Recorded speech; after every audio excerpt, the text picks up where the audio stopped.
Good morning, mimetic meat puppets. Welcome to Destroy All Clickbait, the show where we poke around the internet and take a look at what snarls back at us. I'm Adam. With me, as always, are Ing and Abby. Hello. Hello. Hi. Yes, and we've had an interesting couple of entries suggested this week, which I liked. Yes. And we've had an interesting this week. He had a couple. So I thought we'd look at those specifically. I know we seem to be developing a fan base, which made Are we now? Look, yes. I mean, I know we have to promote the stuff, but I will not allow you to turn this podcast into a house of lies. Hey, if we have like 2 people listening, it is technically a fan base, so we are not lying. Okay. There's literally twos of people. Twos of people, yes. Veritable couples, yes. Hold on, I need to contact the advertising agents. You want to book us? We reach literally tens of people.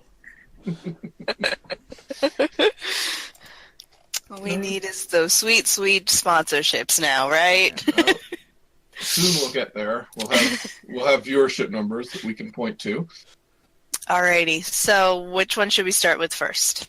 Well, let's look at the Sparta one, which I enjoyed. Ing, what do you want to tell us about this? Alright, this is from Factinate. Factinate.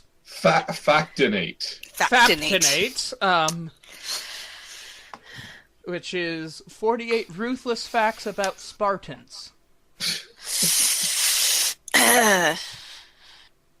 48 ruthlessly stretched out facts about Spartans. Yes. One, I'm amazed they didn't stretch it out to actually reach 300. Oh, God, well, of course not.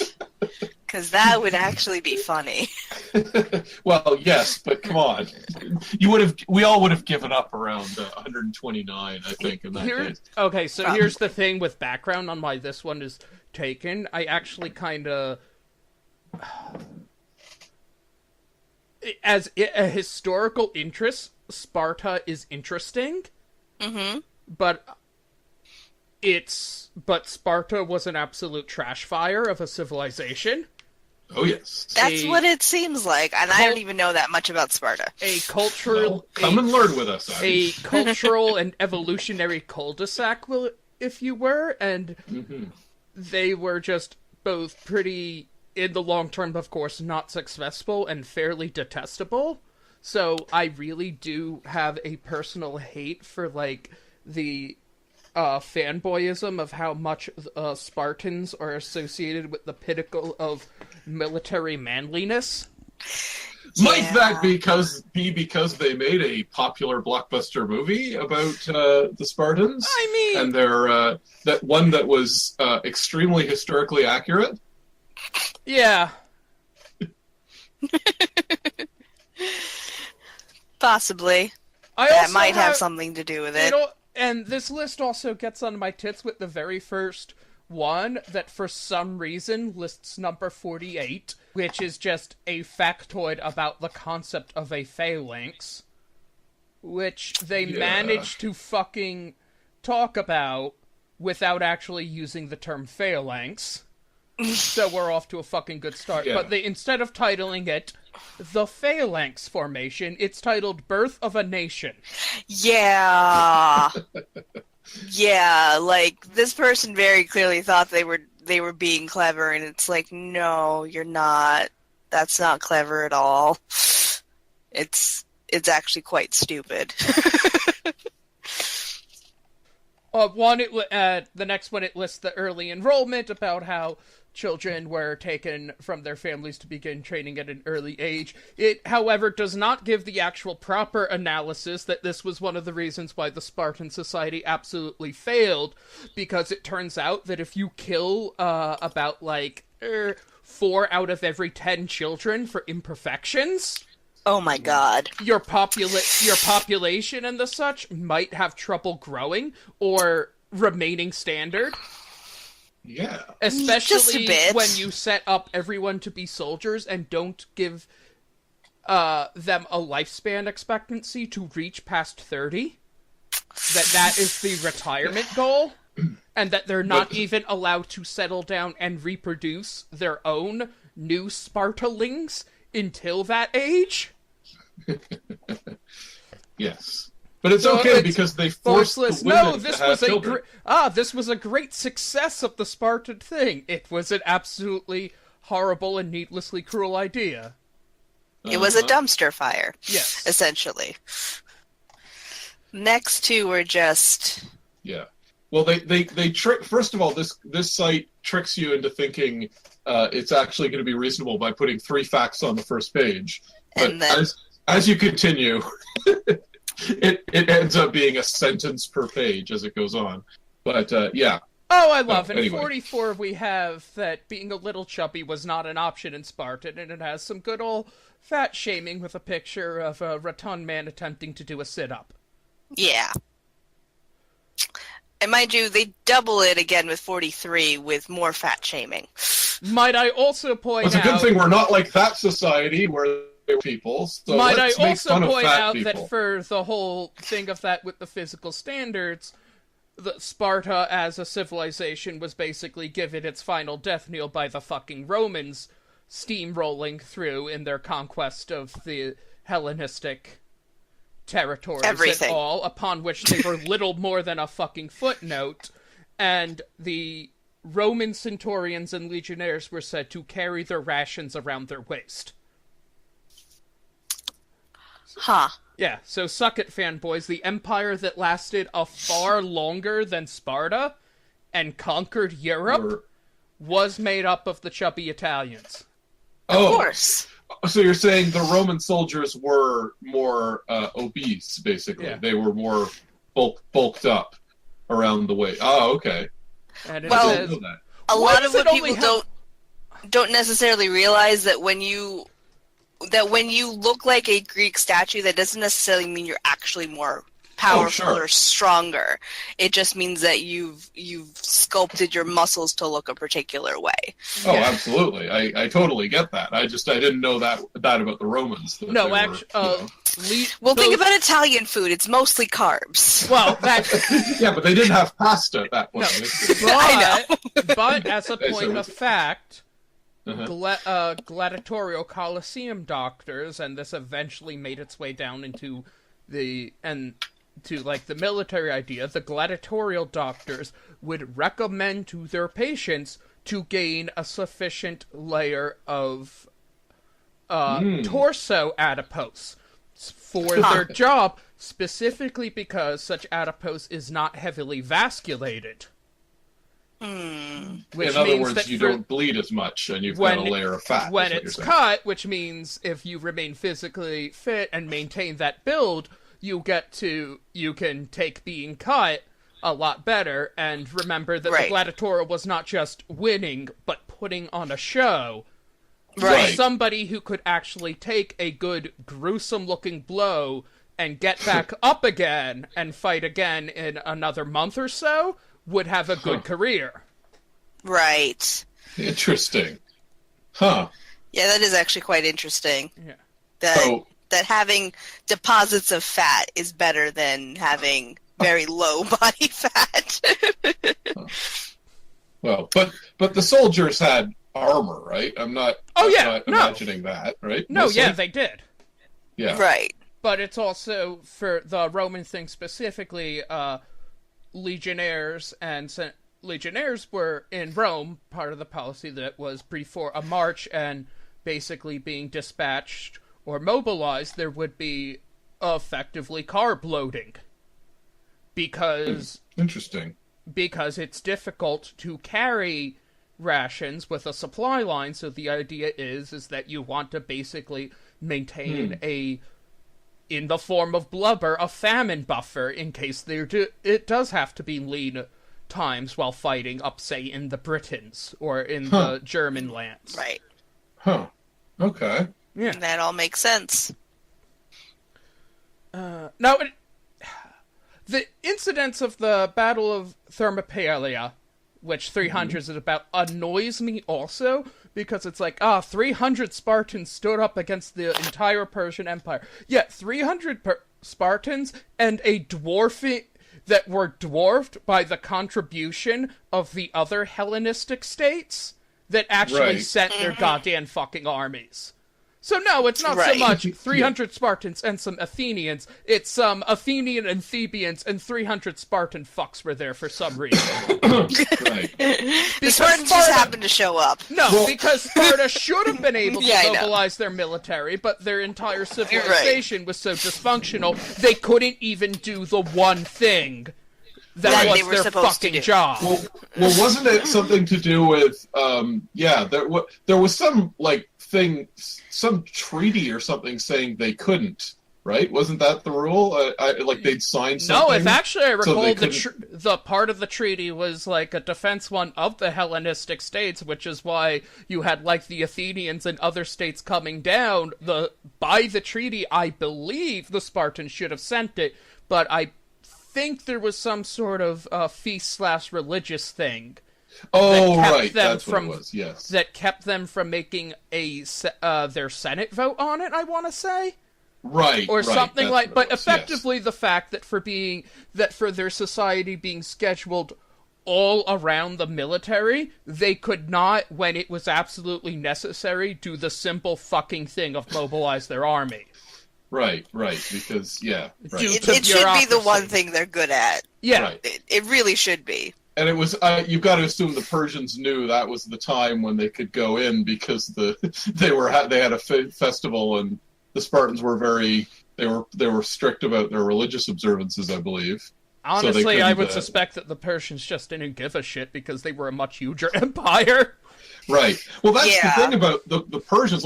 We talk about, and then the Spartans beat the Persians, but the way I'd heard it is that the Xerxes' army was just way too big, and you think, having a huge army is great, and I mean it is in some ways, but it also makes it really, really, really unwieldy, and actually doesn't give you that much of an advantage when you get too huge. The supply line issues. Yeah. Right.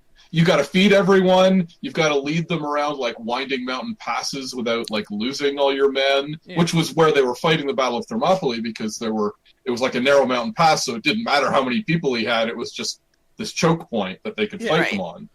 And worth pointing out that they lasted longer than anticipated. They did actually lose. Right. Because it was basically inevitable that they would, just by the fact that the Persian army was able to just drown them in men. Right. Yeah.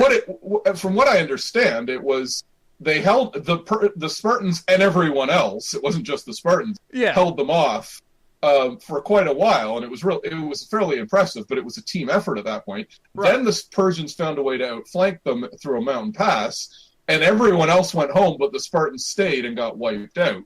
And that's why, and it was kind of I think the reason it's been mythologized is it's kind of let's pay tribute to the Spartans who wouldn't give up that absolutely hopeless battle that they were fighting. I think that's why it's become romanticized by Herodotus. He was the original one to write about it.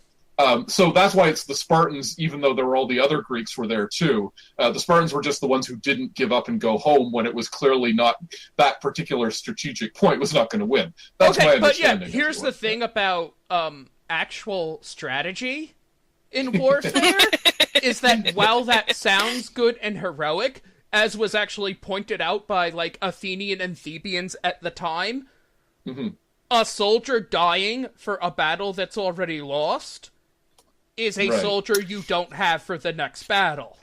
Right. Yep. Exactly. Yeah. That was we refuse to give up and we've held it this long. Well, okay, how about we don't give up a bit further down where we can reposition ourselves?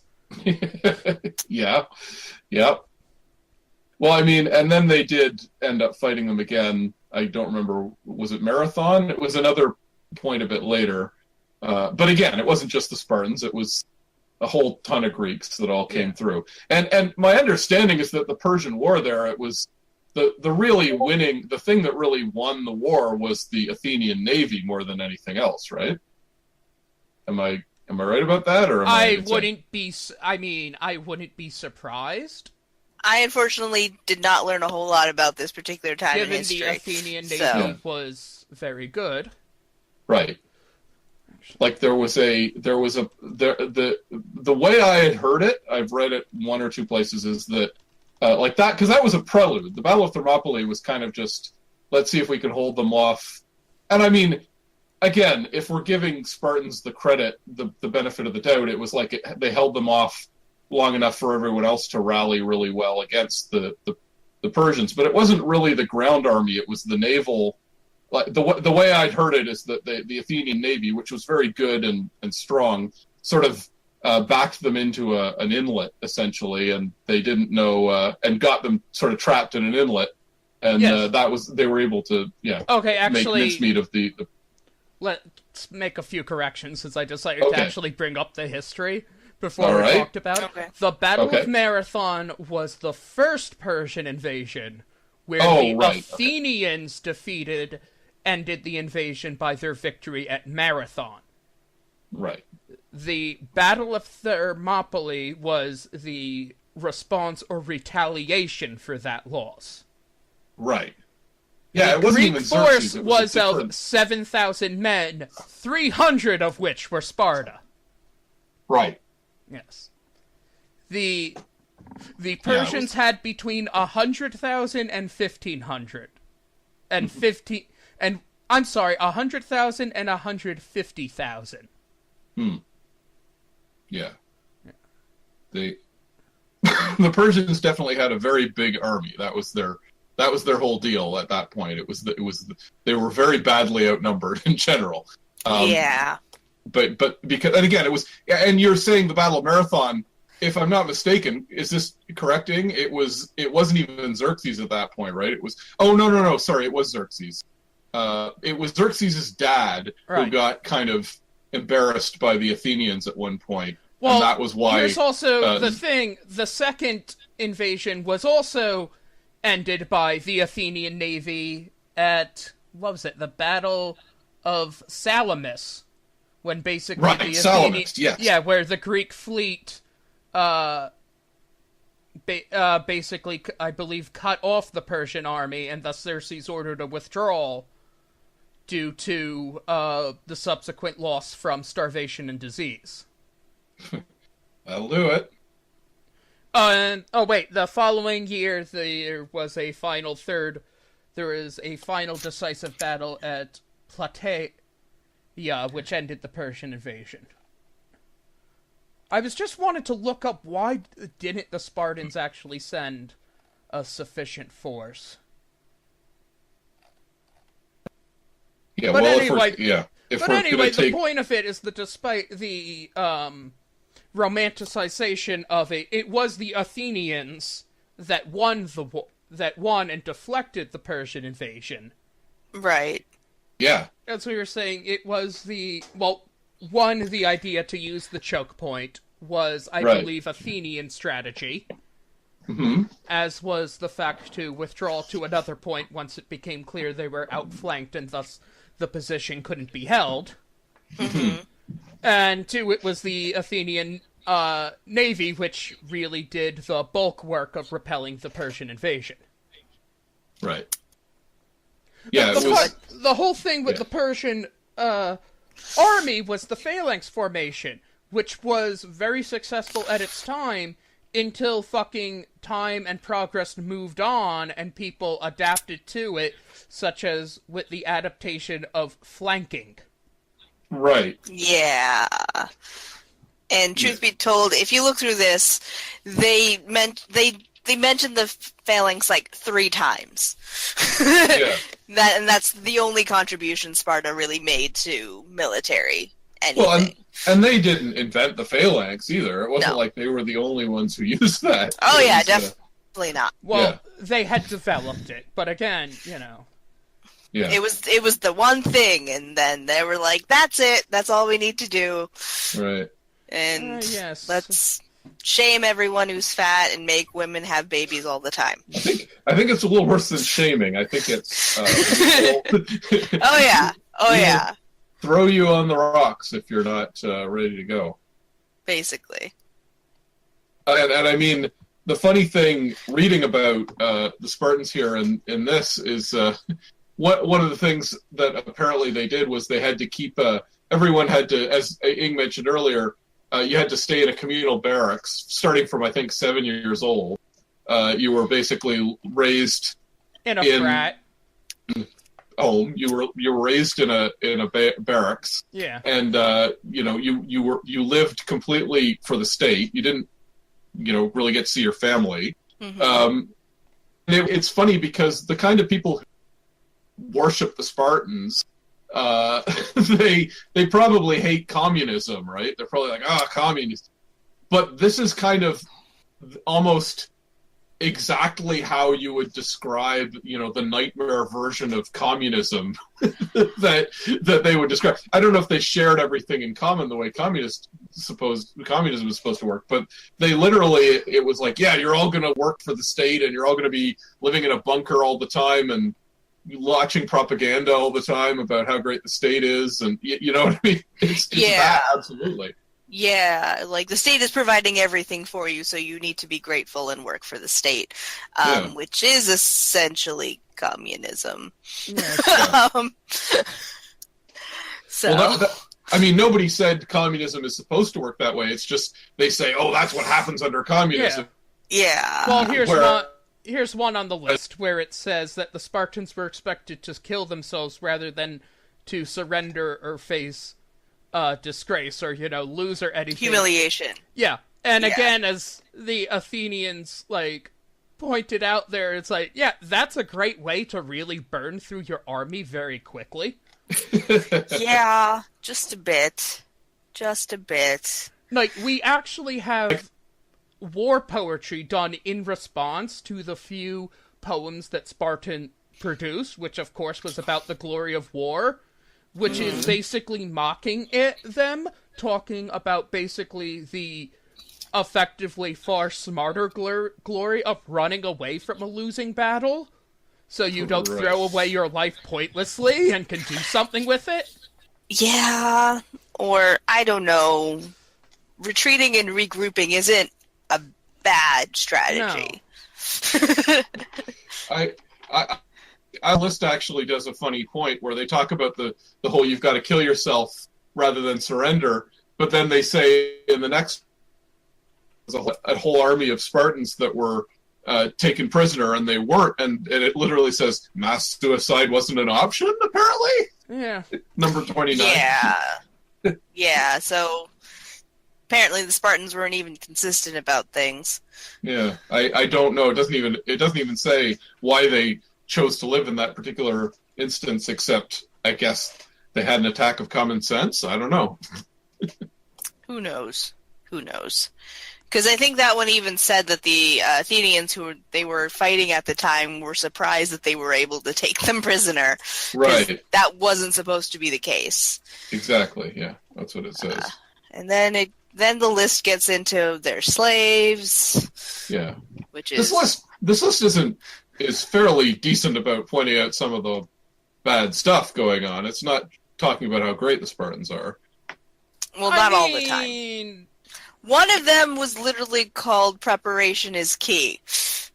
Yeah. And that one talked about the phalanx.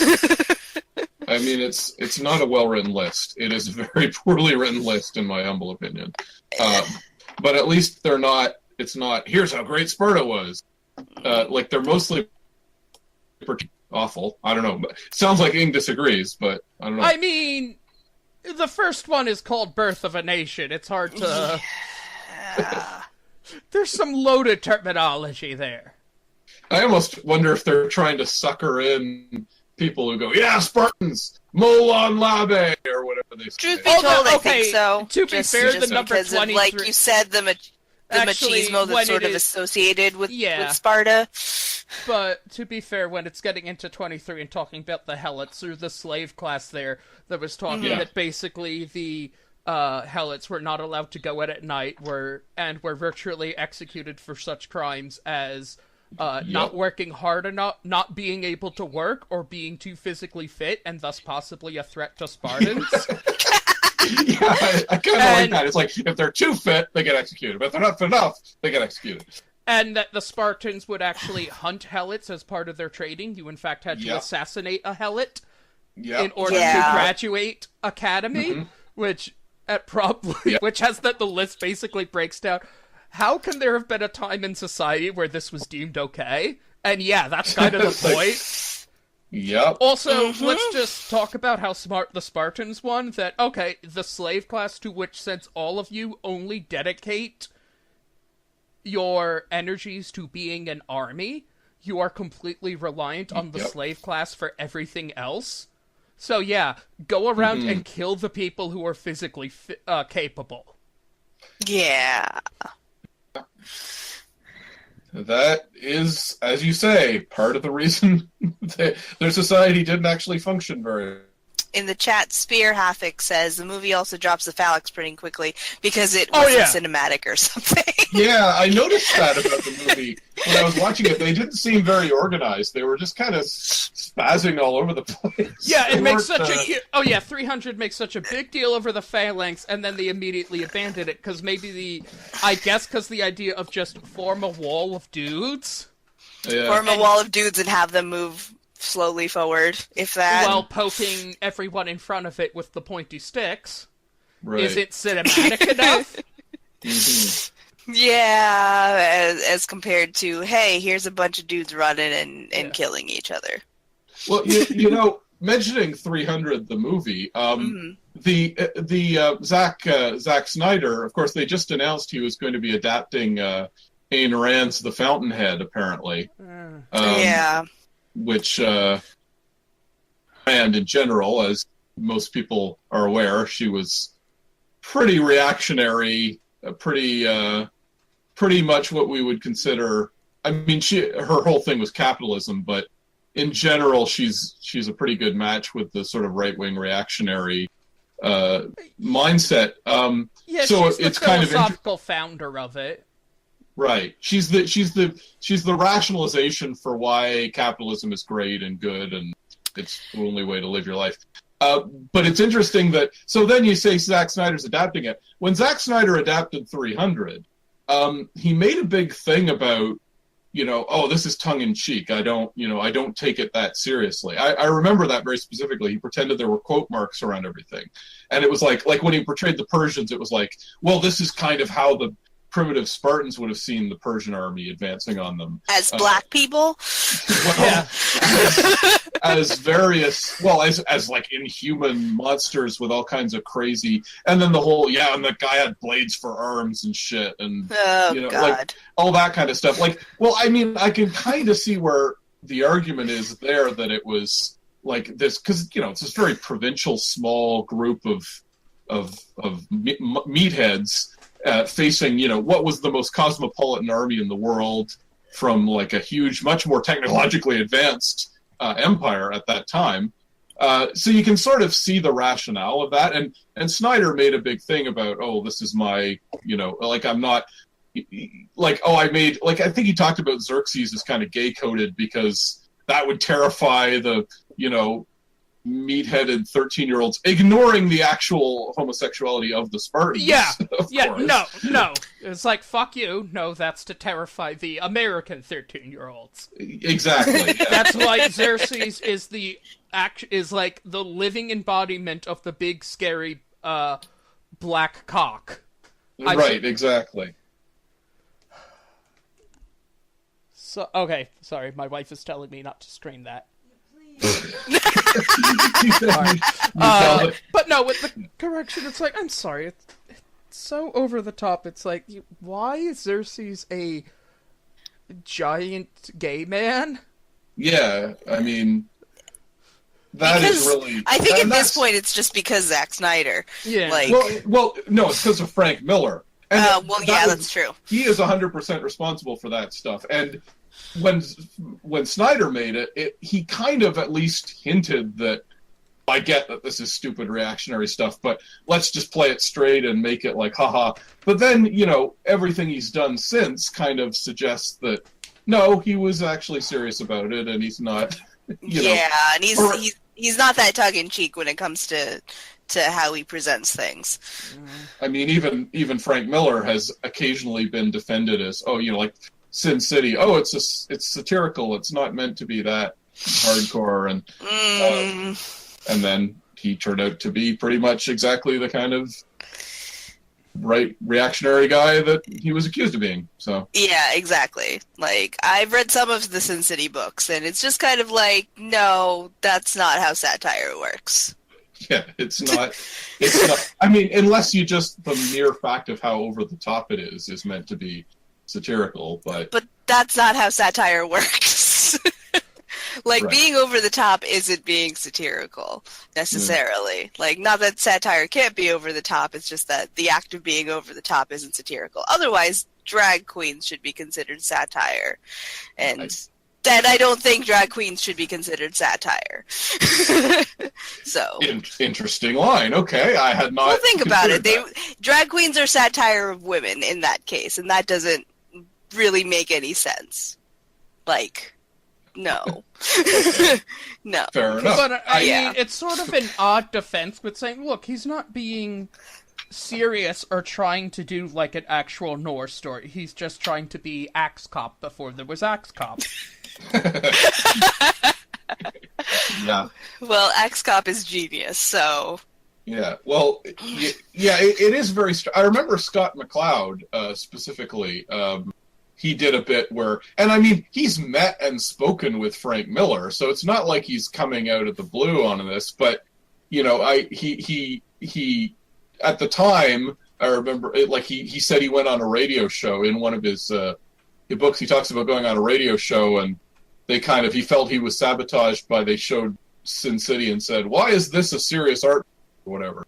And he was kind of like, well, you know, he said he was back-footed, and he said, well, Frank Miller was trying to do something kind of tongue-in-cheek and blah, blah, blah. And I, you know, unfortunately, I think time has proved him wrong on that. I think it's... I mean, he still might have been able to. It's just the question of...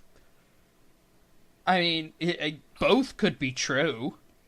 Well, it's true. I mean, Miller definitely knew enough to talk about being tongue-in-cheek and he has a sense of humor. Like, he's kind of being powered by the British sort of Judge Dredd mindset, for sure. Mm-hmm. So he must be at least a little bit aware of it. But it's just that his actual politics have not, you know, in real life, are so much in line with the kind of stuff he portrays. I think whatever line there was got erased a long time ago, that's all. Yeah.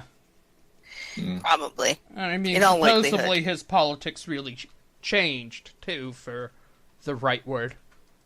Yeah, oh yeah. Yeah, it was, and, well, that's the interesting, I don't know have you ever read Give Me Liberty or the Martha Washington collection? No. Ing, have you read it? No. Yeah, it's interesting because it was done with Dave Gibbons.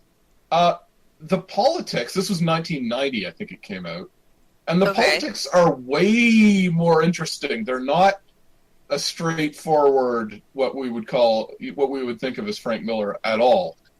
There's actually, and again, he openly said, "Oh, Dave Gibbons inserted a lot of his ideas into the story," but at least Miller was okay with inserting, the hero is a black woman, and he specifically said, "Yeah, I made it a black woman because, you know, the character who had everything against her going in, who wouldn't, you know, whose society would be, you know, pushing back against the hardest." You know, that's not the kind of thing you'd expect a hard right-wing guy to say at this point in history. And there's a few other things. There's a few other aspects of it, excuse me, which, yeah, it seems sympathetic. And, like, there's a, you know, kind of an autocratic president who's a right-wing jackass, and then he gets replaced by, like, a left-wing kind of liberal hippie president who makes things better briefly, and then things are so rotten that the president kind of collapses under the stress and things get worse again. But it doesn't play like, again, the usual right-wing thing you expect from Frank Miller. So it is kind of weird that there's that in his filmography, in his comics, his bibliography. So he's kind of a bit of a more complex guy, maybe, than he gets credit for politically. But at this point, he's definitely gone off the deep end. I'm going to disagree with you there, and I'm going to make it very pessimistic. Because I'm going to actually say that is like a stance that would seem unusual for right-wing then. It wasn't in the 90s. Probably not. No. Things have legit gotten worse, and the right wing has actually gotten, like, more racist and more intolerant. Right. And I think people who actually were part of that have changed for it too. It was like, well, remember, Scott Adams used to be seen as kind of pro-labor when Dilbert came out, and now he's calling me a loser on Twitter for stuff. Yes. Right. Who is? Yeah. Yes. That's right. Who is the true loser? The loser, or the loser who calls you a loser because he has enough time to do that, despite having millions of dollars and living in a mansion somewhere? I mean, it's objectively me, but still. No. What? It's not like he's actually produced anything worthwhile in, over 10 years? Look. Yeah. Yeah, but we're not here to blow me. But the point is... Jeez. Well, it is true, but nevertheless, when I read Martha Washington, I hear what you're saying. Yeah. Like the Republican, like a right-wing attitude wouldn't necessarily, and he was never really a socially, well, I mean, I don't know. I don't know with him, but it does feel like the work of someone who hasn't drifted as far to the right as he did later. Honestly, when you read it, it feels a bit more like he's still, figuring things out, and he's still cool with, he hasn't become the post 9/11 guy that he became later. That's my take right. on it. Yeah, and that's also, but pointing out that's pre 9/11. I mean, that's right before there was he definitely huge cultural shift. Right. Yeah. Well, and then, but of course, 300 is pre 9/11, and Sin City is pre 9/11. So he was kind of moving in that direction already. Like, those are both from the 90s. So that you can't just say 9/11 with this guy. You've got to say he was fascist curious before that, I guess. If you want to get gossipy about it, what the supposed thing with Frank Miller's shifted is two things. One is, I believe, being a victim of street violence mugging. Oh yeah, really? Yes. Which I believe made him less empathetic, according to reports. And the other is rumor of genuine, serious alcoholism-related health issues. Yeah, he has not looked well in anything I've seen in the last decade or so. He looks rather frail, aged beyond his years, unfortunately. So who knows? But yeah, it's anyway. Who knows? But probably shouldn't. Stupid. Probably shouldn't speculate. But yeah, he was definitely been drifting to the right. And it's funny because that seems to happen with a lot of people where they play act being this reactionary, and then they become reactionary in real life. Like it's almost they were, and like all the action movie Hollywood stars tend to be right wingers. And it's almost like they did that because they were so used to playing big macho tough guys that became their real politics. You know what I mean? Yeah, I mean, with the exception of Sylvester Stallone, who, as far as I can tell, is relative lefty, still probably not like hardcore Marxist or anything, but he seems to be a little bit, as opposed to Arnold Schwarzenegger, who runs for office on the right and so forth. But I always find it. I've said this before in other places. I always find it interesting with Gene Roddenberry because I don't believe he was that much of a left-wing guy in the 60s when Star Trek originally launched. He was a cop and an ex-Navy guy, and he was very anti-racist, but I don't think his politics what we would call on the left side of the spectrum. But I think that over the decades after Trek was off the air, he kind of went people embraced it for kind of the post what do you call post-scarcity culture and utopianism and general sort of vaguely Marxist attitude of it. The general sort of tone of what he was doing, I think, because he got so much confetti thrown at him for that. Like by the 70s, he's writing very like leftist stuff. Like he wrote the introduction to one of the Star Trek novels, and he talked about how, I envisioned it as much more, almost pseudo-communist and like all this other stuff. And I think it was a case of, his own creation moved him to the left, the way that other people's creations sometimes move them to the right. I just find that really, from what I've seen, this is somewhat speculation, but a lot in the original Star Trek. I think they're. We have our Come Gobi here, I have cameo something for the soft to evening. throw at you. Go home, Gobi, you're drunk. Okay. Well, personally, and maybe I don't have an incredibly in-depth knowledge of Star Trek, but I always read them as being socialist, like, even before I knew what socialism was. So... Yeah, it drifted in that direction. Like, my general framework, and don't get me started about Star Trek, I'm the Star Trek nerd. But that's okay. What we always go, oh yeah, Gene Roddenberry created Star Trek. But if you look at the history, like there's that oral history of Star Trek that came out recently, and they talk about how, Gene Roddenberry, in many ways, he was kind of involved in the first chunk of the first season. That was his really hands-on.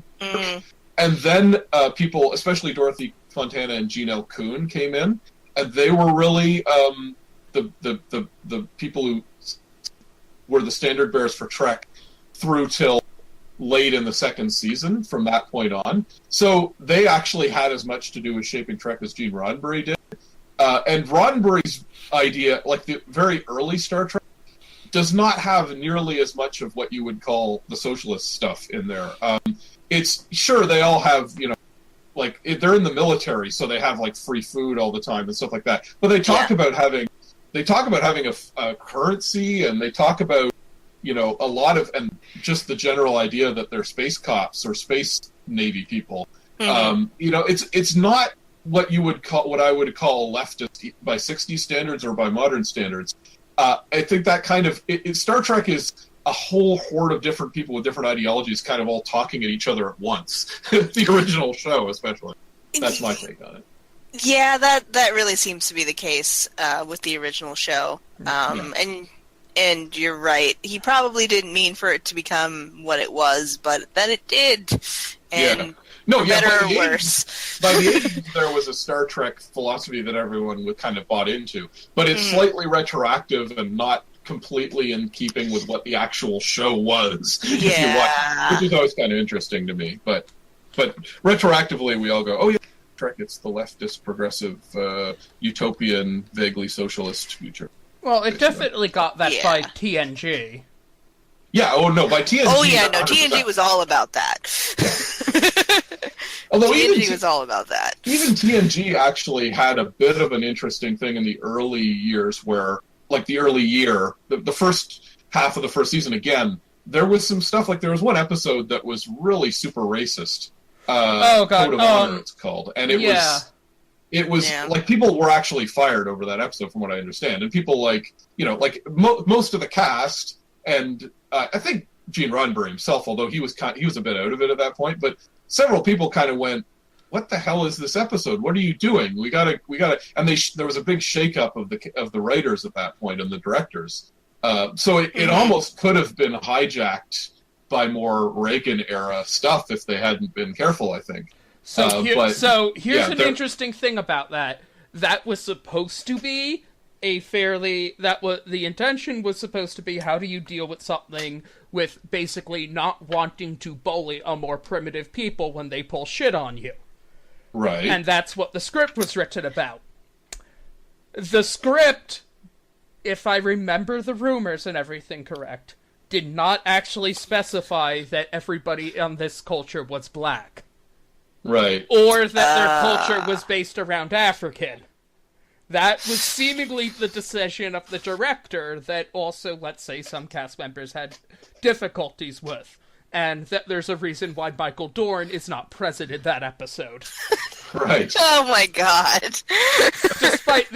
Despite, as my wife and I joked, the obvious reason that if Worf was actually present for this issue, this whole problem would not be a full episode. Yes. Right. Yeah. Yeah. And it's kind of a shame that's one of Tasha Yar's only big episodes, really, too. Yeah. But of course, yeah. No, it was definitely, there was some behind the scenes battling over what the show was going to be based on that, unfortunately. So, but yeah, there's always been much more of a diversity not even necessarily in a good way, of ideas battling for supremacy over who was going to be in charge of Trek for a long time, right? And even into, and I mean, even the movies, like, as much as we all love Wrath of Khan, it is one of the more militaristic Trek movies, and The Final Frontier is interesting because people have read it as Shatner kind of because he's the director, right? They've read it as him kind of thumbing his nose at Trek and not necessarily agreeing with its ideals, because it shows it's about a planet where humans, Vulcans, Federation Vulcans, or Romulans and Klingons are all supposed to be establishing a colony together, and it's just failed very badly. And that almost seemed like they were saying, of course they'll never be able to live together. Haha, let's not be silly. So that's kind of a, there are bits and pieces of Trek for much of its early years where you can kind of go, wait a minute, some of the people making this were arguing with the fundamental principles of Star Trek. Yeah. Although I think it's hard to read anything coherent in The Final Frontier, given its production history. Right. Yes, that is definitely a bit of a mess. That movie, no matter what. I honestly have always said Final Frontier, like, if you described it if you gave it a treatment, it would sound like the best Star Trek movie of them all. It's one of the ones that's truest to some of the ideas of Star Trek. Like, they're actually exploring in that one. Oh. They encounter a godlike entity, and that's something that happened on like every episode of the show, and there's all kinds of stuff like that. Yeah, but whatever you think about Roddenberry, he did not like religion. Full stop. Well, the original full stop. He did not like religion. Well, the motion picture, the first movie, was originally going to have Kirk literally fighting God at the end, and that seems to have basically made its way to Final Frontier, because that's basically what happens at the end of Final Frontier. So it seems like Shatner kind of went, "Oh yeah, I want to fight God. That's great. I want to do that." And just insert agree Shatner that the best ego joke here. Yeah. Well, I'm basically God, right, guys? That's me, right? I mean, yes, exactly. In his defense, Wrath of Khan actually did present Kirk as the god equivalent to Khan's Saint Lucifer. Yeah? Well, that is... It made a point that there's two big literary references that it digs deep on, where they make a point of showing it that those are the books Khan has in exile of Paradise Lost and Moby Dick. Right. Yeah, exactly. Moby Dick especially, but yeah. Right, but exactly. Khan is the figure that is damned to rule in hell, so who is the person that banished him, who he thus rages against? That would be Kirk, the Shatner is God. Right. Oh my gosh. Yeah. No, it is in there for sure. It's and I guess I almost feel like that became a bit of a joke, is portraying Captain Kirk as a godlike entity and it was almost tied into Shatner's ego. But that's always been how he was treated, even from the very beginning of the show. It was always Captain Kirk. He'll face down God, and which is actually a giant computer, and logic it to death, and it'll explode. That's the standard Star Trek template, right? Of the classic show. Pretty much. People pointed this out, but the Edgar Wright movie, The World's End, is basically a Star Trek story, because it's him facing down a god computer at the end and talking it to death. Believe it or not, I haven't seen that one. I don't think I've seen that one either. Oh my gosh, guys! Sorry, I'm vague. Well, not really spoiling it. I'll forget it. Yeah, it's really good. Well, I see a lot of people think it's one of his weakest, but I actually really enjoyed it because it deals with addiction in an interesting way. I think that's basically what it's about. But it's also Invasion of the Body Snatchers / Star Trek, with the worst possible Captain Kirk, Simon Pegg as the completely train wreck of a Captain Kirk, if you like. Okay. No, it's not an overtly Star Trek movie. But when I heard Edgar Wright was possibly going to be involved with one of the later Star Treks, I was like, yeah, he's clearly a Star Trek fan. So that was kind of, and then of course Simon Pegg is Star Trek, the new movies as well. Simon Pegg is literally Scotty. Yes, exactly. Yeah, he's been on both Star Wars and Star Trek, so you can't really get away from that. We should watch The World's End. There's many different levels on which we could critique it, but obviously I can't talk about it now because you haven't seen it. So there you go. I recommend it. Shall we? Okay, so yeah, the other bit of clickbait that you gave us, Ing, which is kind of sorry, we got way off the reservation today. That's okay. But somehow we went from Sparta to Star Trek, and I am okay with that.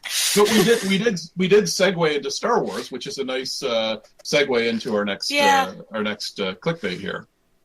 Sure, and it was the hot topic of last week on Twitter. Yep. I don't think anyone actually read this article because you don't really need to read it. Like, even just skimming through it, it's just kind of like, who watches Star Wars for the romance? Oh, right. One does. Sorry. But, yeah. No. Romance, yes. I can't get the damn article up. Here we go. So the title is Sex in Star Wars. Here's why it's about time. Yes, it's that article that probably everyone saw a while ago about, well, they need to have a sex scene in a Star Wars movie. They don't most Is it time for Star Wars to have a sex scene? Short yes, answer. because that's what you want in your family-friendly franchise. Yeah. A sex scene. Short answer, no. Long answer, no.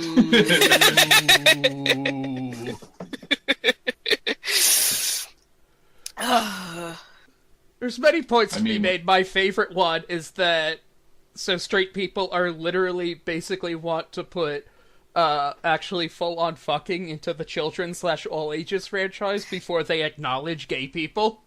Yeah. Or at least acknowledge gay people on screen. Right, so it's like, I just, gonna leave this box of salt just over here, next to, just fill this R2-D2 salt shaker. It's part of the him He's and a BB-8. pepper pot. Yeah. The BB-8 is the pepper pot, so. It's a set. It was a wedding gift. The other to be fair, we have the longest-lasting gay marriage in pop culture with C-3PO and R2-D2, but, yeah, I know, it's not... Well, I actually have... Well, they technically aren't gendered, so... Right, they're technically not gendered, but their relationship, one could argue, even though it isn't sexual, is more or less the equivalent of significant other. This is Absolutely. true. I mean, this is quite true. And it gets into the inherent queerness of AI and robots there, that fundamentally any things about stuff and relationships like that are off the blueprint of the standard heteronormative there. So right. You're not wrong. Yep, and I think in one of our last discussions you mentioned that BB-8 is also in a relationship with another bot. Yeah. In the Poe Dameron really? comic, it's cute. Yeah, it's supposed to be really, really cute. I need to read it. Does the other bot speak, or does it just make beeps and whistles? It's another astromech unit, so yeah, it just beeps. Okay. Well, to me, the interesting thing is, until Solo, the droids were always coded as male. Even R2-D2, like, they literally, he's gendered, like, they refer to him as he constantly throughout the movies. There's no question. Well, that's because if it doesn't have tits, that means it's not female. That's how it works. Yeah, but that does mean that he and C-3PO are are in a gay relationship. Oh yeah, but again, it's also the thing. It's like, well, yeah, but it's male coded pretty much only because you refer to them as male. This is actually a plot point and brought up in the Discworld things when they start dealing with golems, which are basically the fantasy equivalent of droids there, where it's meant as or at least presented as this is just going to be a throwaway joke that old woman protests at the idea that golems, which she sees as men, are cleaning the women's restroom because men shouldn't be allowed in there. And the character in charge of the golems at this thing tries to explain, well, they're not really man, and then realize, well, yeah, they're not. We just sort of defaultly act as if they're men. They really don't have any gender. They're sexless clay beings. And decides, rather than trying to explain this whole thing to the old woman, he's simply going to order, change one golem's name to Gladys and order it to wear a dress. So it will be the lady golem in charge of cleaning the ladies' bathroom. And then later we see that from doing this enough, that golem now fully identifies as a lady golem. Right. Also, the lady golem also gets educated on what it means to be a lady in very, very archaic terms. And then later, eventually, more modern terms. Right, but it's the thing there that now, because it was given that instruction that, or that people had to start, or that people started treating it as if it was female, it responded in turn by assuming that identity. And that's, like, the fundamental gender queerness of robots in literature. Yeah. Yeah. Oh, Like, it actually came up in Force Awakens, where people were asking what gender is BB-8, because I believe in interviews they kind of interchangeably used either he or she talking about it.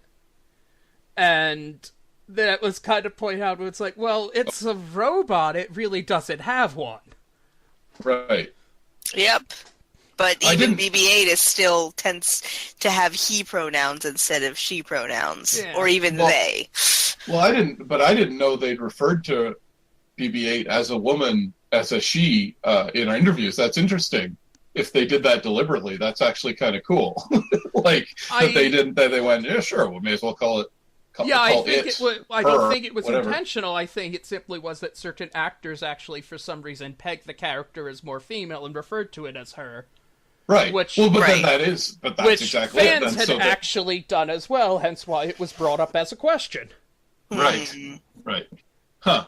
And that's but that is interesting that some actors would go, oh yeah, it's a woman, it's a girl droid. Yeah. Because just to do that naturally, that's one of the issues. There are two big issues with the depiction of AI in SF, which is the sex thing and the gender thing, or sex thing and the race thing are the two big issues. Because of course you can see them as essentially transferring a lot of our worst impulses about wanting, like, if you want basically a slave, but if you build a robot, it's okay. But they're still sentient beings, and they're, they can relate to you and so forth. It's like, are you just essentially transferring all your sublimated, historical issues with with slavery onto AI, who are okay because they're just robots and they're built to do that. But you're not dealing with the fundamental issue of, but I want a person who can work for me tirelessly and do everything I say, and I'm the boss of them. There's a bit of a lurking subtext there that's not the best. And then when you gender them, and because it's not unusual for robots to be women, to be gendered as women, because then it's like, well, now I've got my blow-up doll, except she can talk to me, kind of thing. Here's another thing that can there's reject some you. subtext. Right. Exactly. Yeah. Well, I mean, there was the whole Alexa thing, because apparently Amazon made Alexa a feminist, and that pissed off a bunch of dude bros. So, which is kind of funny. Yeah. Well, wasn't there a story or something about someone who did build, or like a gag in I want to say Futurama, but I don't know if that's what it was, where someone had a robot girlfriend, but then the robot girlfriend didn't want to have anything to do with him. Well, I guess that's basically Bride of Frankenstein. Well, but I do think that there was a Futurama episode that was like that, and I don't remember. There's definitely been a few that yeah. And that's also considering in Futurama, at least until one of the more recent seasons, it was taboo for robots and humans to have sex. So right. that I remember. It was you're not robots and humans are not supposed to date each other because that caused the collapse of society before at one point. Right. He hasn't seen the propaganda film. And then there was the more recent episode where I think Finn and Layla kept dying, or they died, so they had to make robot versions of them, and then the robot versions eventually fell in love with each other and ran away. Oh, I think that's what it was. I've only seen the new ones like once, so I don't remember them that well. But yeah. Something like that. Yeah. But then the running gag on Futurama is whether it's okay for humans don't date robots and whether that's acceptable or not. Well, it also uses the fact that the robots being ridiculously human as a joke. Yeah. Right. But literally the point that the robots are so human that it's pointless. Why would anybody make robots like this is sort of the ongoing joke. Right, exactly. Pretty much. Yeah, it's all a variation on The Simpsons where the robot comes out of the lab on fire and goes, Why? Why was I programmed to feel pain? Yes.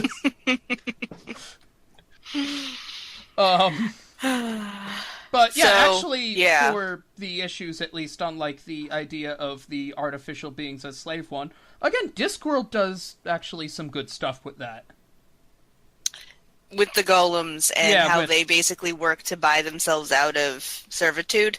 Yeah, and it also has with the idea that, like, golems are clearly useful, and a lot of people would like a golem to do their work for them, but the golems don't. They're also scared of them. Right, and it's pointed out that there actually has never been a thing that golems are incapable of actually hurting a person. Yeah. Because they basically have, and part of the joke for what the Asimov's law of robotics are, they have the 10 Commandments written in them. Right. As part of Which includes their chem, so they cannot disobey or kill someone.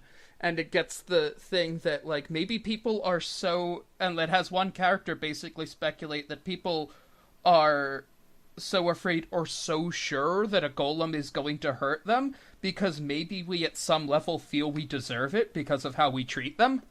Yeah. Right. Yeah, I mean, there's been a lot of... Literally, the first... If I understand... I need to see this some point, but literally the very first story from which we get the word robot, which is R.U.R. by Carol Capek, I think his name is. That was that very early 20th century play about robots. And it has the robots rising up and overthrowing their human masters. And I believe the story is very much sympathetic to the robots, and that the robots deserve to inherit the world and destroy their human masters. And I believe it's also basically a communist story that is portraying the robots as the proletariat and the humans as the bourgeoisie. So that's the subtext as well, I believe. But that's like we've been sympathetic to the robots for a very long time, almost as long as they've been in fiction, I think. So. Well, yeah, and most of AI fiction these days is the opposite, where we're afraid of the supposed lower caste rising up and taking over, even though there's probably a good reason for it. Yeah. Yeah. I just feel like there's always been that thread of... I mean, sure, there's killer robots. There's always been killer robots just to, It's okay to, for He-Man to fight, or whoever, I don't know, who fought robots. Somebody had... Samurai Jack, he always fought robots, and it was okay because they were just robots, so he could carve them up. That they did a whole episode that just follows a robot right before it met Jack and died to specifically highlight that. Yeah. No, I mean, I'm not trying to oversimplify, but exactly. That's exactly the kind of issue that you inevitably run into when you start actually dealing with robots in that regard, I think. Yeah. You almost can't help but think of it. What about it? The robots are talking and acting like humans, aren't they? Our brethren, And I also think that part of it also is robots who are designed specifically to be murder robots versus robots who are sentient and decide to be murder robots. Like, Right. There's always that distinction that's always made as well. Like the ones we sympathize with are the ones that are sentient and end up coming to that choice, rather than the ones who are just sort of made that way. Well, but I mean, the Terminator is literally about a killer robot. That's what he's for. And by the second movie, it's like, well, can a Terminator if a Terminator can learn the value of human life, maybe we can too. Yeah. You know, so that again, it almost inevitably comes up when you start dealing with that subject matter. You start to kind of address that just by talking. And then it about becomes anyway. right, and then it becomes a matter of, well, how advanced is his AI and that sort of thing, and can it learn? How much programming can you really put into something? So yes. But anyway, sex in Star Wars. Yeah, boy, we got off topic, and that's something Oh yeah, that never happens. But sex in Star Wars is just like, no, just stop. Because once again, nobody watches Star Wars for any of the romance that ever happens, because it's either... Well, hang on. People like Han and Leia. That's not true. That's a good element of the story, Han and Leia, don't you think? Yes, but since prequels. It's slightly problematic because he's a little bit abusive in some scenes. It's something that you have to kind of go back and rewatch with a slightly different mindset, because he gets a little aggressive. But other than that, Han and Leia, it works mostly because it's not at the forefront. Right. Yeah. It's a subplot. So once again, you're not watching Star Wars for that. If you're watching Star Wars for the Han and Leia subplot, then you're kind of missing all of the major plots that are happening, is really my main point. Well, Han and Leia, I mean, well, of course that's not the reason you throw on Star Wars, but I think it's a fundamental bit of the original trilogy, and I think it's worth noting that the relationship has been the model for a lot of pop culture relationships for years after that, to a possibly unhealthy degree, but just that whole idea of, well, they bicker, and they suddenly start smooching, like that's definitely something we saw a lot of for years afterwards. That's true. Yeah. That particular dynamic has also existed for quite a long time, even I would say that Han and Leia likely popularized it, though. Right. Yeah. It's kind of modeling on like 30s comedies, I think, to a certain extent. But I feel like we didn't see it click into that exact form until we saw Han and Leia in the original Star Wars. So that's my general take. And like I say, there's a slightly... It's true. There's an aggressive undercurrent there that isn't the best thing in the world. But I think generally you can excuse Han and Leia. But I think that the general attitude of like, well, they do nothing but fight and then they kiss each other, and that's not the best, guide to a relationship. Is like if they seem to hate each other up till they start smooching, that's a little... With the nadir of that being Sky Captain in the World of Tomorrow, where they literally just... Why do they don't like each other at all in that movie, I don't know if you've seen it. I've only seen bits of it, so... Yeah. They go way overboard in the, they hate each other. Oh, but they're actually masking love kind of thing. It's like, yeah, but you don't buy that they're in love at all. It's not... it's mostly just them fighting the whole time. So it's... Yeah, I was also going to argue, I think that there's more to that than with the Han and Leia one.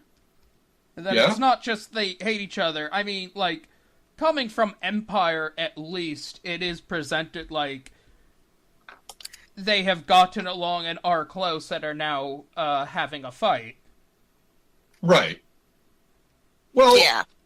it's kind of the idea is that they're abrasive to each other, which is Yeah. not the same as though they hate each other. Right. It's just they Right. kind of they push each other's buttons right from the start. Like right away, Right. the first thing that happens when they meet is they start bickering, right? Yeah. Like it's not that's how they present to each other right from the beginning. But then Yeah. we start but it's believable that they kind of fall into a clinch eventually. You can see there's some charisma there, and of course there was, as we found out recently in real life, between Carrie Fisher and Harrison Ford. So I mean, it's all about that unquantifiable, chemistry, I guess. But just writing your characters as they fight each other, I think is not always the best way to write it. And I do appreciate that people aren't necessarily going for that as much as they used to, because that used to be just the template in an adventure. The Sam and Diana. The hero and the heroine bicker all. Yeah. Well, with Sam and Diana, at least it was like, first they generally liked you, and second of 5 seasons before when did they get together? Like in the 3rd season?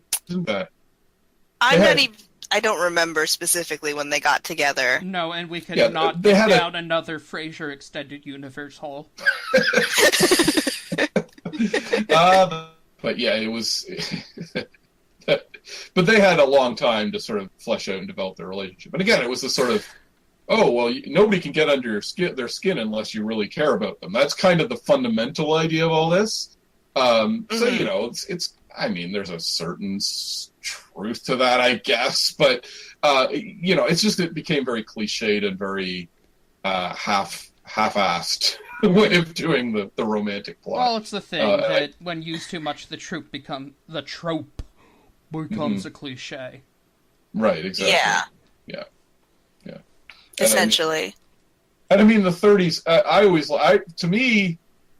like to see the Nick and Nora Charles template become more popular. That's the great adventure romance template from the 30s as well. I don't know if you know what I'm talking about. No, unfortunately, I don't. Unless you know the trope, like the trope that they're named after. Well, they're the characters of the Thin Man.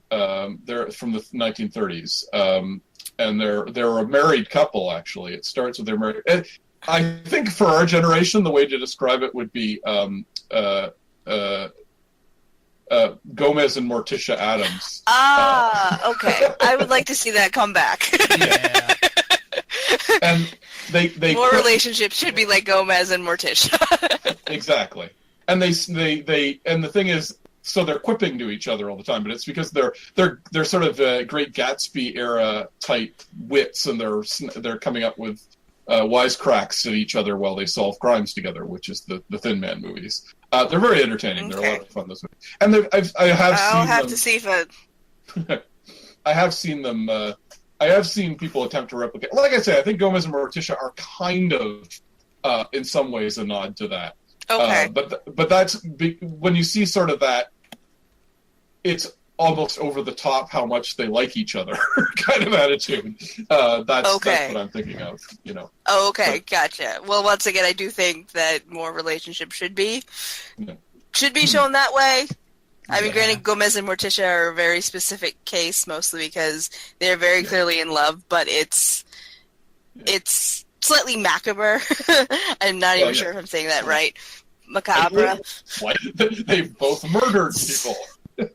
Yeah. So it's a little bit dark, but it's still very endearing. So there's definitely a way to play on that without being too saccharine about it. Mm-hmm. Which, if we want to get to the prequels of Star Wars, that was sort of the main issue, is that not so much that it was saccharine, it was just that it took over the plot. It should have been a subplot, but it was the plot. I think it's telling they were not allowed to have sex. That was actually a plot point. If we're talking about sex in Star Wars, that was literally something that he took off the table, which, it was a nod to sort of Buddhist monks and stuff, obviously. It wasn't coming out of nowhere, but it seemed like an unnecessary thing just to create tension. Like, you know what I mean? Yeah. Well, To bring up Discworld again, it's mostly the idea of not... Because in Discworld, wizards aren't supposed to have sex, mostly because wizards fight a lot with each other. So if wizards go off and have kids, their kids will be more powerful. And then the whole idea with one of the books is that the 8th son of the 8th son is a sorcerer, which means he has unfathomable magical powers. And that's basically the same idea with the Jedi, is that they can't go off and have more Jedi babies because they'll all be too powerful and God knows what will happen. Well, I like that, but to point it out, Discworld has also given the explanation that that's a retroactive justification for the fact that a lot of wizards are men who have trouble getting women's attention. Yeah, there is that. There is also that. It's the rules. Well, that's interesting about though the idea that the Jedi will get too powerful, because I mean that's arguably exactly why Luke is able to survive.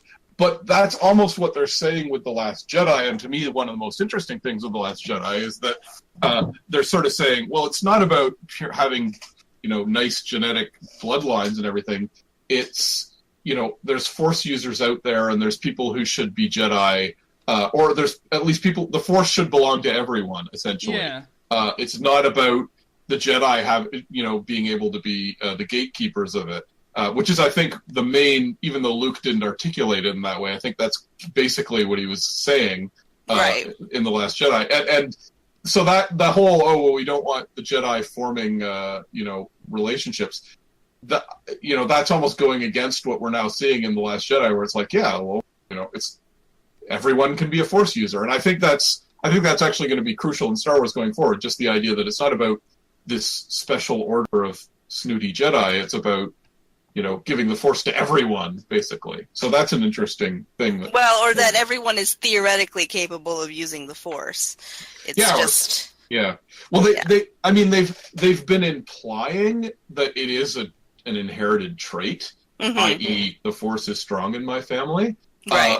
But and when you see the kid at the end of The Last Jedi moving his broom around with his mind, I think that's meant to suggest that there's people who are Force sensitive and people who aren't, but maybe not. This is exactly what maybe they'll be getting into, is to what degree is it a genetic thing, and to what degree is it just anyone could use the Force if they wanted to.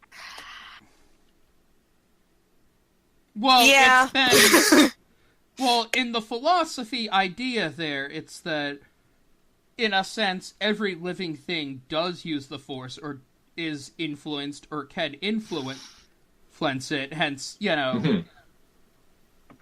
it's the thing that Han attributes his sort of stuff to good luck, and Obi-Wan comes out and tells him that he doesn't believe in luck. Right. That's right. Which... Given, what Obi-Wan believes, this gives the implied thing that the displays of, as it's been argued, the displays of luck that we see of Han are at some level using the Force as well. He's just unknowingly using the Force. Yeah, but it's also pointed out the whole idea. That it's also a reoccurring motif in Star Wars of ordinary people in, really drastic situations where it matters the most, we see something similar like that. We see that with Rose's sister in The Last Jedi. Right. Yeah, there's always sort of hair-breadth escapes and 1 in a million shots and things like that. Yeah. Right. Yeah. And it's... But, I mean, I don't think you have to go with this elaborate, yes, Han is Force-sensitive. I think it's just the Force exists, and it moves people around according to what it needs. Not that it's necessarily sentient, but it's kind of. I mean, it's the Force is essentially Tao in Taoism, from what I can understand. It's very similar to that concept. So that, and the Tao is everything serves the Tao, and it takes you where you need to go. And some people understand it better than others, but it's affecting everyone anyway. So I think that is kind of what they're going for, and that's a good way to frame it, because you're not taking an elitist attitude anymore. You're just saying, if you think about it, it's the thing that the Force drives everyone through there. Han basically lives his life effectively drifting and responding where life in the universe takes him, and as a result of that relies a lot on the good luck from that. Right. So, yeah, it could be argued that is it Force using or is it just luck? Well, there's not really a difference. Exactly. Yes. Right. Yeah. Right. And that's, yeah, exactly. It's, and I mean, on the larger scale, it's just, we're in a story, and the author is moving us around, or the filmmakers are moving us around to where we need to be. These plot points need to happen, so they will happen.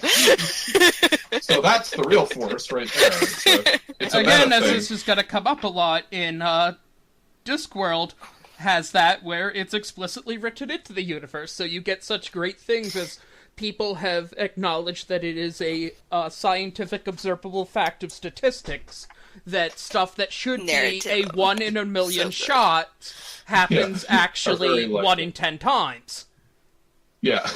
So you get things like people realizing that it's a hopeless cause because it's like 1,000 to 1 shot, and then they start putting handicaps on themselves to try to make it a 1 in a million shot, so that the odds will suddenly be on their side. Yeah, he's like balancing on his leg with one eye closed. Yeah, and all of this other stuff. It's great. In a parody of the bar shooting Smog. Right. My favorite iteration of that, like when characters try to sort of hack the narrative. I don't know if you've ever read Dr. McNinja.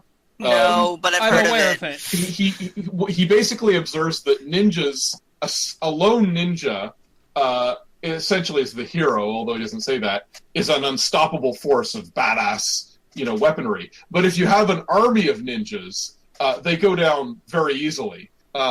So if you're attacked by an army of ninjas, and this Dr. McNinja, at one point, of course, he's a great warrior because he's a lone ninja. But at one point, he actually has a bunch of clones of himself, and they're all attacking this one guy, and he's like an 80s type hero. And Dr. McNinja basically goes, oh my god, I'm now part of an army of ninjas, which makes me vulnerable to this guy in a way I wasn't before. Because an army of ninjas can be taken out by one lone tough guy very easily. So he literally says, okay, I'll pretend to be his partner and take down all my own clones, and that'll keep me alive because I'll be part of a team up fighting an army of ninjas. Oh my God. That'll allow me to survive, because otherwise I would be doomed because I'd be part of an army of ninjas. So, I know Discworld has lampshaded that before, where it's like a group of people and they're all against one guy, and the group of people is like, no, we won't fight him because he's just one guy. Yeah, and we know how this works. Specifically, it was the Silver Horde, which is the last hero, the last Conan the Barbarian style heroes of Discworld. Right. And they're all over octogenarian age. They're truly geriatric. Yeah. But think of geriatric and then add 100 years. But they are great warriors by virtue of not dying the longest. So they're really good at being barbarians. Right. To have lived that long while being a barbarian, you have to be really good at it. And it has that there's the official hero's code, which is effectively doing a scientific observation of how the narrative works. And it has one time they basically decided that they want to kill the gods. And they find themselves, like, a bunch of people strong, a bunch of grizzly seasoned barbarians up against one lone man, standing against certain death to stop them, and they stop mid-charge realizing, oh wait, in this scenario we lose. Yeah. Because that's how it goes, because according to the code, that's how things work. And it also has the thing that there was the old-style evil overlords that fought barbarians back then had an elaborate series of treaties with them and their own honor code, thus establishing how evil overlords had to act. Yep. Including the quite humorous thing where in this scenario they're allied with one of their former enemies, who's an evil overlord, who, because of the narrative code, has to betray them even though he wants them to succeed. But it is written into the code that if the evil overlord aligns with the hero, he has to betray them. Which one is that in?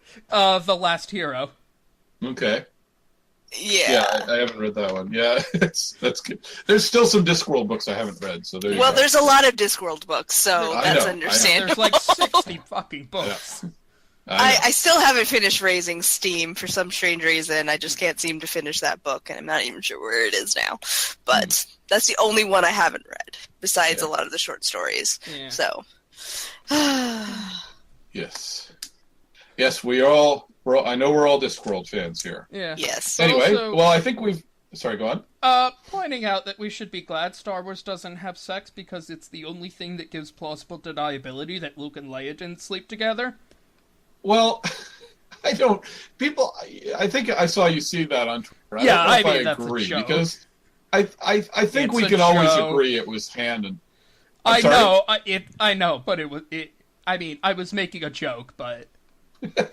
Because I think the only reason she even kissed Luke was to make Han jealous. Yeah, I don't think she was ever that into Luke at all, despite what you would say about it. I think it's always been she liked Han and she didn't like Luke. Yeah. Like I say, despite the awkward retcon that they're brother and sister, I'm pretty sure no, they didn't. And on top of which, she's a princess, so she's not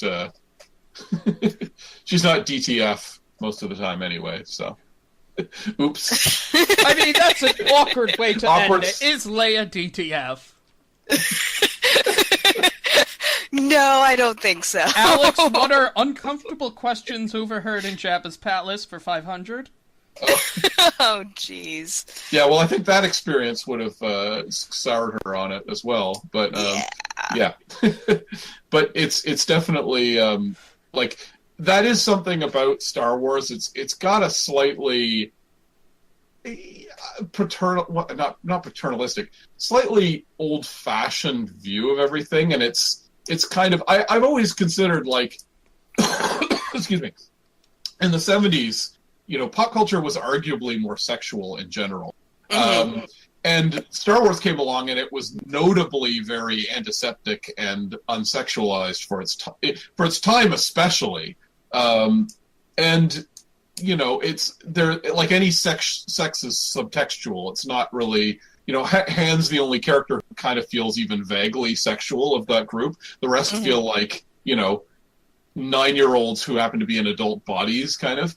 And it's interesting to think about, like, and I always find it interesting that you see Star Wars posters and they've got like Luke with his shirt ripped open, and you've got Leia with her leg, you know, exposed. bare, Like she's got like slits up her dress.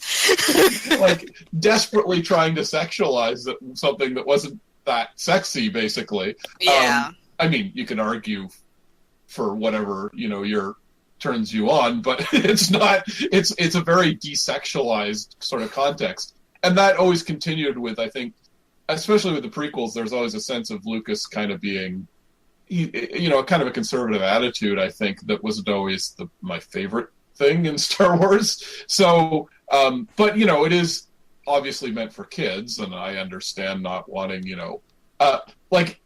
So to answer the question of like, should there be sex in Star Wars? It's like there can be implicit sex in Star Wars, because, and I don't even mean from a narrative point of view. I mean, you know, characters giving each other, you know, the moody eyes is fine, but there should obviously not be any real sex in Star Wars because it's kind of a.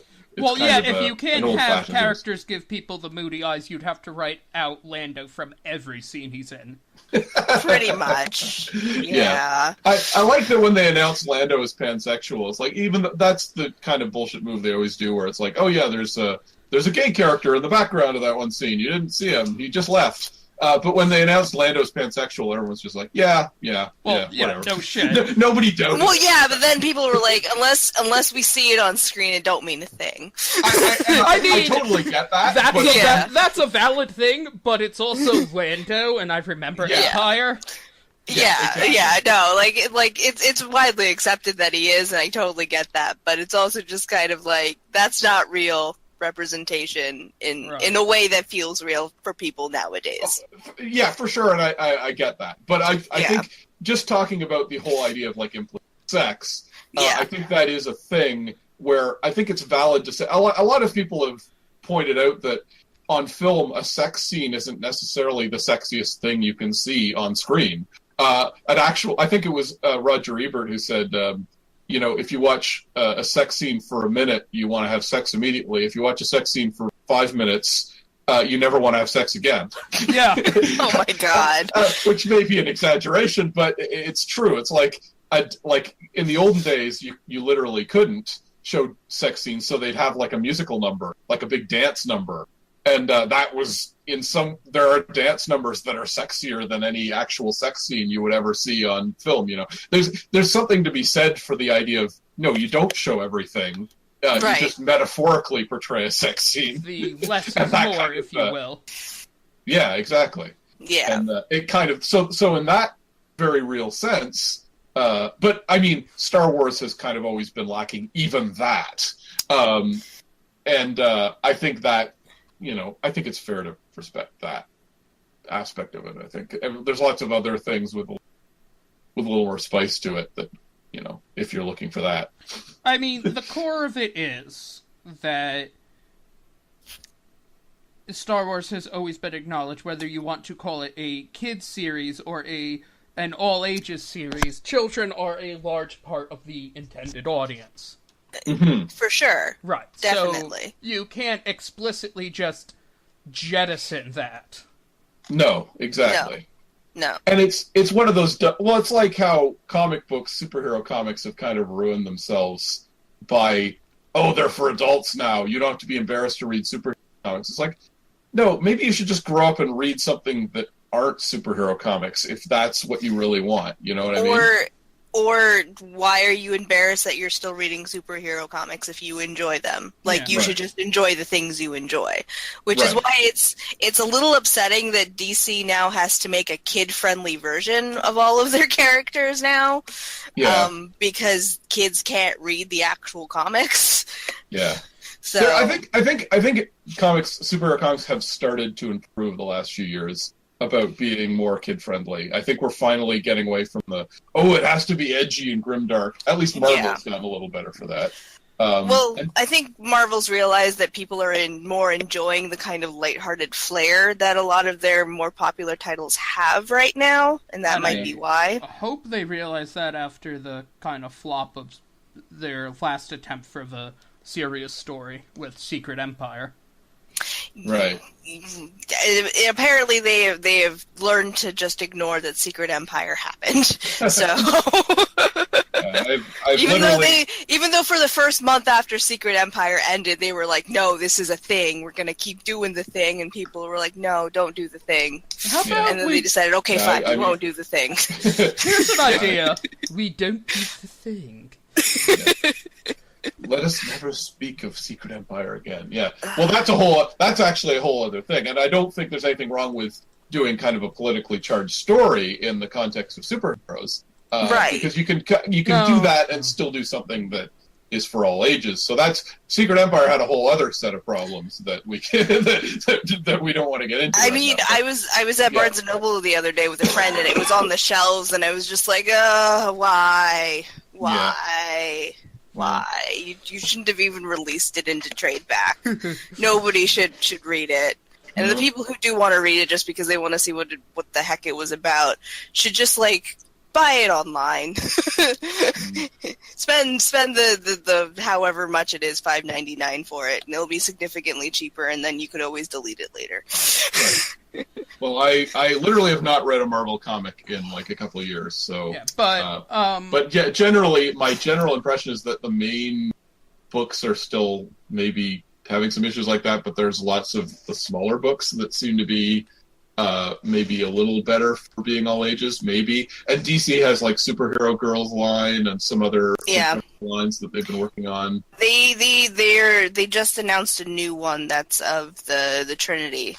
So that isn't a superhero the superhero girls one, which that's getting a soft reboot with a TV show now, I believe, because they had Lauren Faust redo the designs.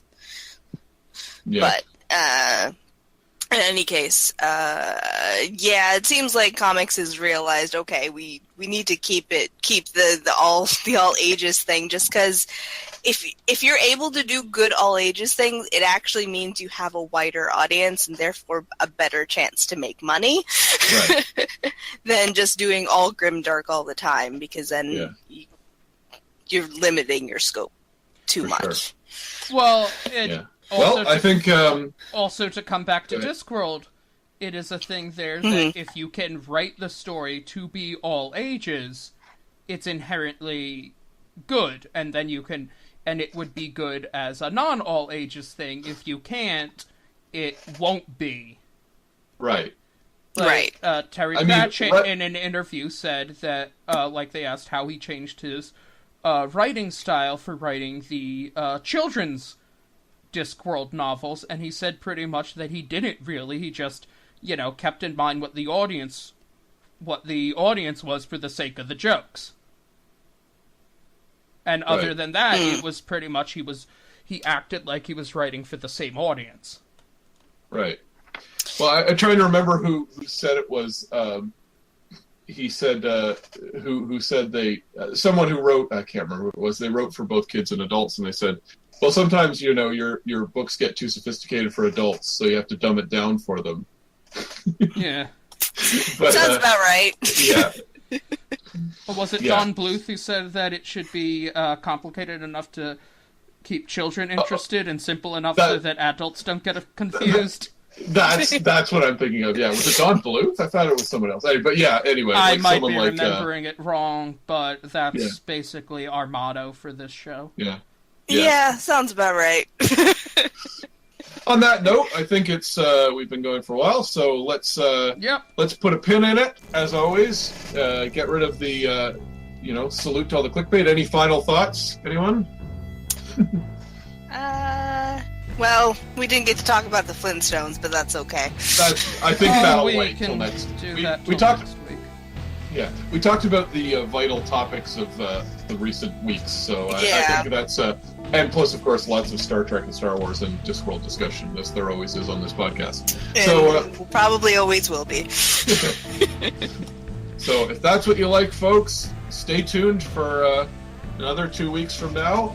As always, I'm Adam. We've got Ing and Avi here. You can check us out on our Patreons for Adam Prosser and Ing. And if you're listening to this podcast, you're probably there already. We'd really appreciate a couple bucks in the jar. You get to hear this podcast early if you do so. Plus, we're both artists. You've got lots of special art bonuses and things. Anyway, we'll see you again in a couple weeks. Avoid clickbait, and we'll see you in the funny pages. Bye everyone. Bye.